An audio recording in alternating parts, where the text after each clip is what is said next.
Hey guys, today we're in the book of 1 Samuel chapter 19. So here we see that Saul is against David, trying to kill him, and we continue in that story.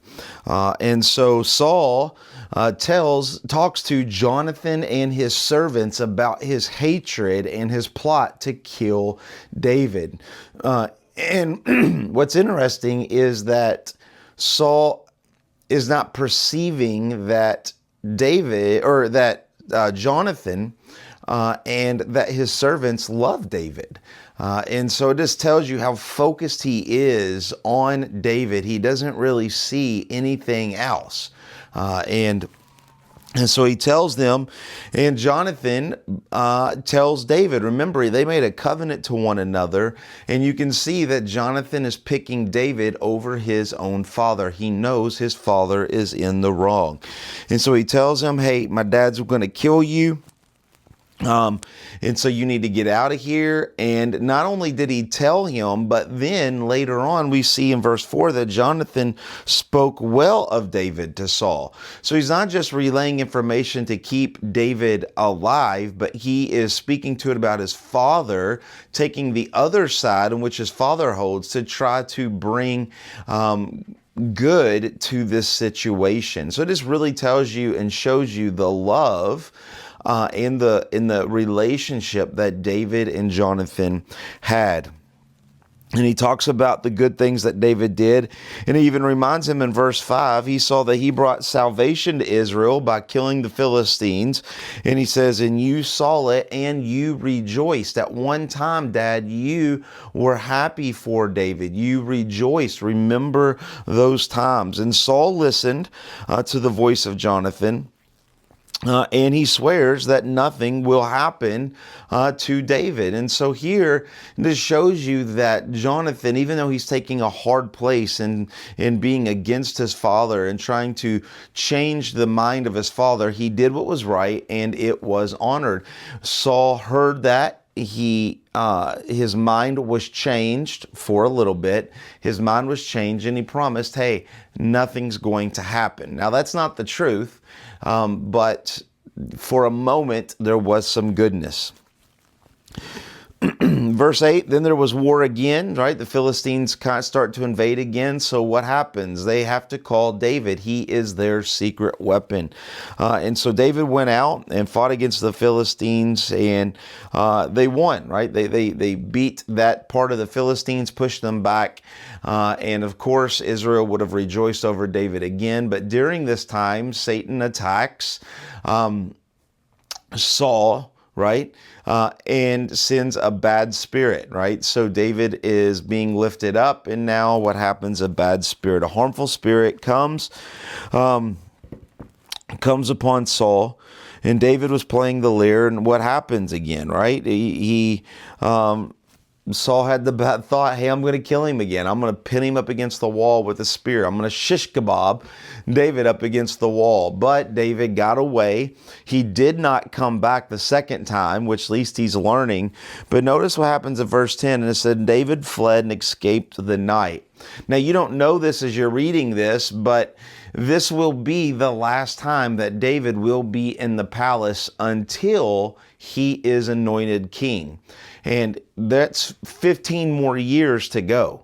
So this is the last time David's in the palace for 15 years. And when he comes into the palace again, he will be king of Israel. And so he fled, escapes the night.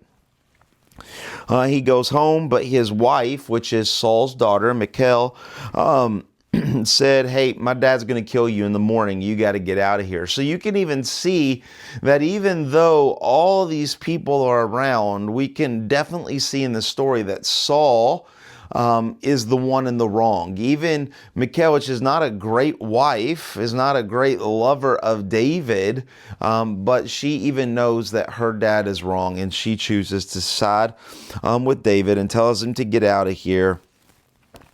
She helps him out a window. Notice verse 13. She took an image and laid it on the bed and put a pillow of goat's hair. The word image is the word idol, right? So in the house of David and his wife, there was idols. So it's just a little note, right? And that would have been from Saul's daughter.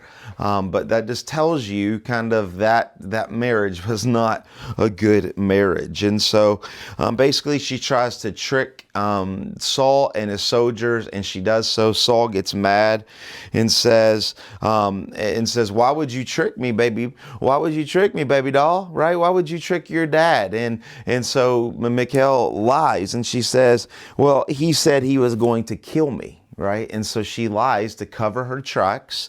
But it said that David fled and escaped to Ramah, which is where Samuel was, right?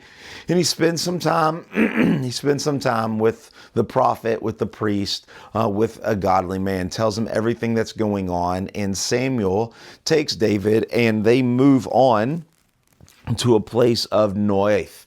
And they go to a new city. They stay there for a while, but of course the king finds out, and so they come to see they come to see him. But the soldiers that come, God intervenes, right, and allows the Spirit to come over them, and they begin to prophesy. Then he sends a second set. They begin to prophesy. They send a third set. They begin to prophesy. So Saul says, fine, I'll do it myself. Remember, he said he would not hurt a hair on his head, but here he comes himself, and he comes to Noath, and he comes, and what happens? The Spirit of God came upon him, and he began to prophesy, just as the three sets of soldiers before him. But it didn't end there. The Spirit of the Lord calls him to strip off his clothes and to prophesy and to lay there all day long naked, right? So it's basically a humility part, right? God is just totally just pointing out to Saul that he is in charge. He is over all things, right? So here's the king of Israel laying naked for all the world to see. He laid naked there all day and night. Thus is said, is Saul also among the prophets. And so we can see here that God is in charge. Even though there's a lot of close calls, God is in charge, and we will continue to see this go on. But remember what happened. The Lord has left Saul. The Lord is with David, and you can see the power struggle, right? Much like almost even all the way back in the book of Exodus and Numbers, like who's the God in charge, right? Is it the God of David, or is it the God or gods of Saul, right? And so it will always be the God of David. And so I hope that makes a little bit more sense, and we'll see you tomorrow in chapter 20. God bless.